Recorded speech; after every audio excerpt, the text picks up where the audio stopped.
Hi guys, welcome back to Indian skate noob. ये हमारी tutorial series का 7th tutorial है। तो इससे पहले कि अगर तुमने 6 ट्यूटोरियल्स नहीं देखे हैं तो मैं उसको ऊपर आई बटन में लिंक कर रहा हूँ, पूरी की पूरी प्लेलिस्ट। वो जाके ज़रूर से चेकआउट कर लो, क्योंकि उसके बिना आगे प्रोग्रेस करना मुश्किल हो जाएगा। तो आज हम लोग देखेंगे one legged balance inline skates पे, और ये काफ़ी ज़्यादा इंपॉर्टेंट है हर स्किल के लिए, हर टाइप की स्किल के लिए। खासकर अगर तुम टी ब्रेक वगैरह, ड्रैग स्टॉप वगैरह, जो कि कुछ ऐसा दिखता है कि इसमें एक लेग तुम्हारा आगे होता है और अराउंड 70% ऑफ वेट तुम्हारा लीडिंग लेग पे होता है, पीछे वाले लेग पे 20-30% वेट होता है। तो इसके लिए काफ़ी इंपॉर्टेंट है कि जो तुम्हारा लीडिंग लेग है तुम्हें उस पर बैलेंस करना आता हो इंडिविजुअली, चाहे वो लेफ्ट हो या चाहे वो राइट लेग हो, दोनों पर तुम्हें बैलेंस करना इंडिविजुअली आना चाहिए, क्योंकि ये बहुत इंपॉर्टेंट है सारे स्किल्स के लिए और बेसिक स्ट्राइड्स के लिए भी बहुत इंपॉर्टेंट है। तो आज हम लोग कवर करेंगे कि ये कैसे करा जा सकता है। तो मैं अभी शिफ्ट कर रहा हूँ तुम्हें सेल्फी स्टिक पे, उस पर बाकी की वीडियो देखो। अब हम लोग सेल्फी स्टिक पे आ चुके हैं। इसमें अगर तुम वन लेग बैलेंस देखोगे मैं कैसे कर रहा हूँ, तो इसको करने के 3 तरीके हैं। वन लेग बैलेंस कुछ ऐसा दिखता है बेसिकली। तो अभी मैं क्या कर रहा हूँ, अभी मैंने अपना वेट अपने हील पे रखा हुआ है, खाली जिस लेग पे मैं बैलेंस कर रहा हूँ उसकी हील पे वेट है, और मैं आगे जिगजैग करके अपना बैलेंस बना रहा हूँ। जो बैलेंसिंग लेग है उसी पे स्केट करते हुए, जिगजैग करते हुए बैलेंस बना रहा हूँ, मतलब करेक्शंस कर रहा हूँ साथ के साथ चलते हुए। तुम क्या कर सकते हो, 3 तरीके हैं इसको करने के। पहला तरीका ये हो सकता है, सबसे ऑब्वियस है, कि अपने हाथों को यूज़ करके बैलेंस बनाओ।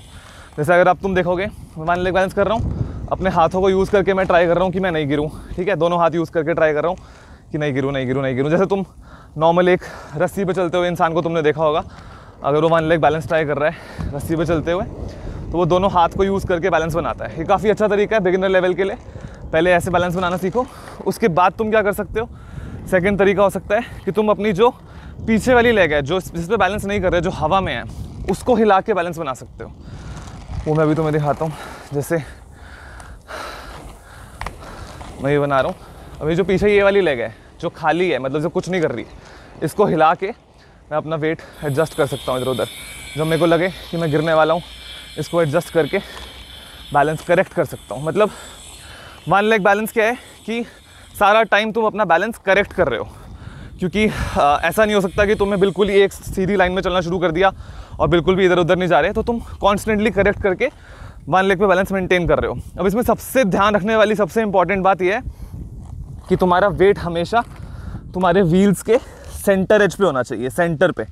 इनर एजेस पे कभी भी नहीं। इनर एज पे होगा अगर तुम्हारे नीज एंकल ऐसे बेंट रहते हैं, जो हमने 2nd या 3rd ट्यूटोरियल में कवर किया था आई थिंक, उसका लिंक ऊपर आई बटन में है। इनवर्ड एंकल बेंट को फिक्स करना इसलिए बहुत इंपॉर्टेंट है कि इनवर्ड एंकल बेंट पे मैं वन लेग बैलेंस नहीं कर सकता। अब अगर मैं इनवर्ड एंकल बेंट पे वन लेग बैलेंस का ट्राई करूं, जैसे मैं लेफ्ट पे इनवर्ड एंकल बेंट, तो मेरे को अपनी बॉडी आउटवर्ड शिफ्ट करनी पड़ रही है बैलेंस करने के लिए, और ये काफ़ी बेकार तरीका है बैलेंस मेंटेन रखने का। तो हमेशा सेंटर एज पे ट्राई करो, बॉडी सीधी रहनी चाहिए। ठीक है, उसके हिसाब से फिर तुम एडजस्टमेंट्स कर सकते हो, चाहे हाथ से, चाहे पीछे वाले पैर से, चाहे अपना वेट थोड़ा सा हील पे शिफ्ट करके आगे लीडिंग लेग से ही जिगजैग करते हुए। बेस्ट तरीका जो है तीनों में से, वो तीनों का कॉम्बिनेशन है कि तुम तीनों चीज़ें यूज़ करो, जो तुम्हें सबसे एफिशिएंट लगे उस टाइम पे उस चीज़ पे फोकस करो और उससे अपना बैलेंस करेक्ट करो। तुम शुरू में क्या नोटिस करोगे कि तुम हल्का सा चलोगे, इतना सही कर पा रहे हो, मतलब हल्का सा करा बस नीचे आ गया, हल्का सा करा पैर नीचे आ गया। दूसरा क्योंकि टाइम लगता है, बॉडी अडेप्ट नहीं हुई है तुम्हारी वन लेग बैलेंस के हिसाब से, तो उसमें थोड़ा टाइम लगेगा, उसको थोड़ा टाइम दो।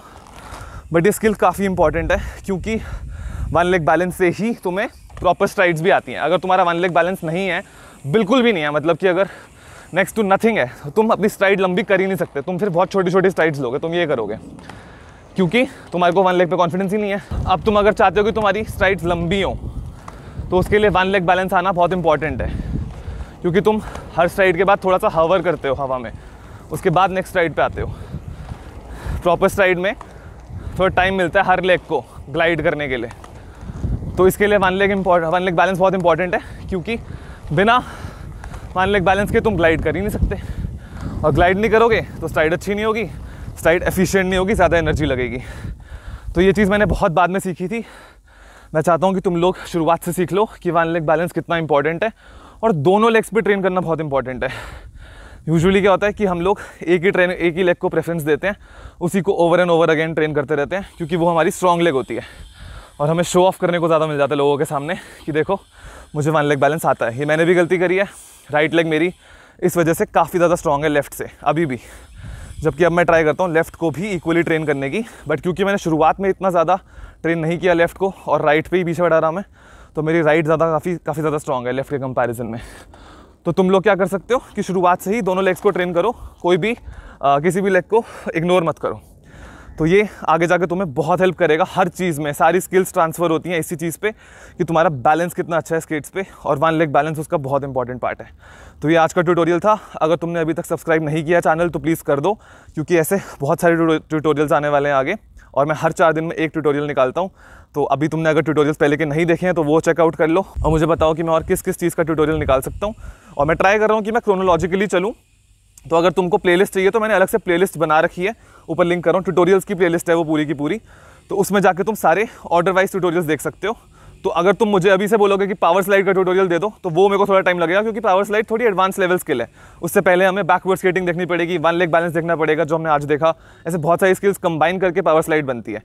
तो एक एक करके आएंगे, ऐसा चिंता वाली बात नहीं है। मैं सारी स्किल्स कवर करूँगा जो जो मुझे आती हैं। बस तो थोड़ी सी पेशेंस रखो तुम लोग, और थोड़ा सा टाइम लगेगा, बट सब कवर करेंगे। 4 दिन में एक ट्यूटोरियल आएगा। हो सकता है तुम एडवांस्ड हो, तुम्हारे लिए यूज़फुल ना हो, बट आई एम श्योर कि बहुत सारे बिगिनर्स होंगे जिनको बेसिक से स्टार्ट करना है और जिनको बेसिक चीज़ें सीखनी बहुत इंपॉर्टेंट है। क्योंकि अगर तुम बेसिक स्किप करके सीधा एडवांस स्टेप्स पे जाते हो तो बहुत मुश्किल है प्रोग्रेस करना। तो नेक्स्ट वीडियो में मिलते हैं, तब तक के लिए happy skating. Indian skate noob सलाम।